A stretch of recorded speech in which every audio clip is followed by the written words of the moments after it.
আমাদের এখানে আমি খোঁজ নিয়ে দেখেছি যে যতগুলো কর্মী এসেছে এই যে বেকার মুক্ত পরিষদের ব্যানারে 70% হচ্ছে তারা আগে প্রকল্প বা বিভিন্ন উন্নয়নমূলক কাজে সরকারি দপ্তরে কর্মরত ছিল।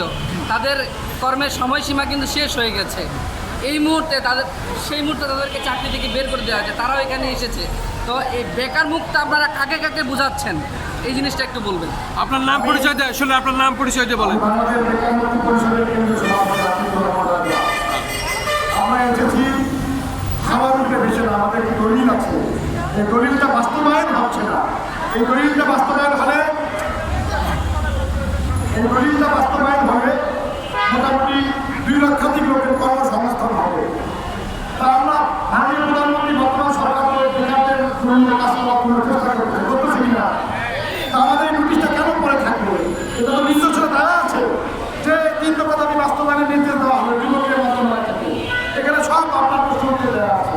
এখানে এই ন্যাশনাল সার্ভিস কর্মসূচিতে যারা ছিল তারা বেকার হয়ে আছে। আমরা পরবর্তীতে টানা 2011 সাল থেকে আন্দোলন করে 24 সালে এসে এই নোটিশ জারি হয় 29 অক্টোবর। কিন্তু 29 অক্টোবর 24 সালে নোটিশ জারি হওয়ার পরে বর্তমান যে সচিব আছে এই নোটিশটাকে বাস্তবায়ন করতে আরও বিলম্ব করতেছে। জানি না তার মনের মধ্যে কি হারামি আছে, কি সরকারি তার মনের মধ্যে জানি না।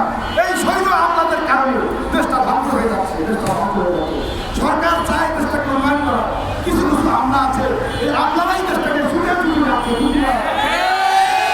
আপনারা এই দেশটাকে লুটপাট করে খাচ্ছে, ঠিক কিনা?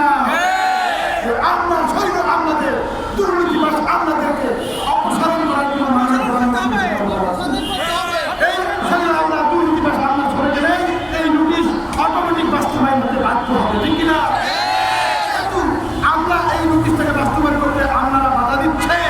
এই জন্যই নোটিশ বাস্তবায়নের জন্যই আমরা প্রধানমন্ত্রী সরকার চাই। মানে আপনি বলতে চাচ্ছেন আমলাতান্ত্রিক জটিলতা সব থেকে বড় আপনাদের? আমলাতান্ত্রিক জটিলতা কাজ করতেছে, সবাই না, কিছু কিছু আমরা দেশটাকে শেষ করে ফেলতেছে। আমাদের মধ্যে ভাই বলবে হক হালাল এই নোটিশটাকে আমরা জানলাম আপনি একটা দাবি করেছেন যে বেকার যুবক করে নিলাম। এখন ওনারা বললেন আমলাতান্ত্রিক জটিলতায় আমরা ভুগছি। মাননীয় প্রধানমন্ত্রী আমি তারা আহ্বান করেছেন হস্তক্ষেপ কামনা করছি। জাতীয় প্রেস ক্লাবের সামনে দেখতে পাচ্ছি তারা হাজার হাজার কর্মীরা এসেছেন এবং তারা মানববন্ধন করছে। আপনার কথা